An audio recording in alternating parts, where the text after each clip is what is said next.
Ever found yourself scrolling through the crypto news, maybe checking out the latest DeFi projects, and stumbled upon the name Bifrost? It sounds pretty cool, right? Almost mythical. But then the question pops into your head, the same one I had: who exactly owns this thing? Is it a person? A company? Some shadowy decentralized collective? Well, you're not alone in wondering. Bifrost has definitely made some waves in the blockchain space, particularly with its focus on liquid staking. It's become a key player for users looking to earn rewards on their staked assets without locking them up completely. That flexibility is a big draw, and it naturally leads to curiosity about the people or entity behind it. Now, if you've done some digging, you might have come across mentions of the Bifrost protocol. And that's a crucial distinction to make. Bifrost isn't owned in the traditional sense, like a company with a single CEO or a board of directors holding the majority shares. Instead, Bifrost operates as a decentralized protocol. Think of it like this: Bitcoin isn't owned by anyone. It's a protocol, a set of rules and software that allows a network of computers to interact and validate transactions. Similarly, Bifrost is a set of smart contracts deployed on various blockchains, primarily Polkadot and Kusama. These smart contracts govern how the liquid staking process works, how rewards are distributed, and the overall functionality of the platform. So, if it's not a single owner, who's in charge?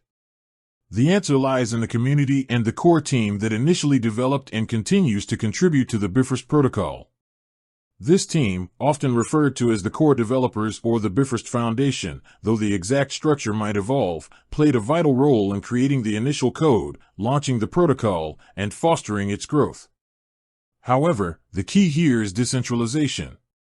Over time, the goal of many decentralized protocols, including Bifrost, is to shift more control and decision-making power to the community of users who hold the native token of the platform. In Bifrost's case, that's the $BNC token. Holders of $BNC often have the ability to participate in governance decisions. This can include voting on proposals for upgrades to the protocol, changes to fees, or the integration of new features. This governance mechanism is a cornerstone of decentralization, ensuring that the future direction of the protocol is shaped by the collective will of its users rather than a single entity. Therefore, instead of looking for a singular owner of Bifrost, it's more accurate to think of it as a community-driven protocol. The core team provides the initial development and ongoing support, but the ultimate control and direction are increasingly in the hands of the $BNC token holders who actively participate in the governance process.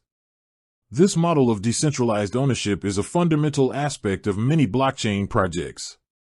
It aims to create more transparent and resilient systems that are less susceptible to the influence of a single point of failure or control. Bifrost, with its focus on liquid staking and its community-driven governance, embodies this ethos. So, the next time you interact with Bifrost, remember that you're engaging with a decentralized protocol, a piece of open-source software governed by its community. It's a different paradigm of ownership, one that emphasizes collaboration and shared control. With that said, thanks for watching, and until next time.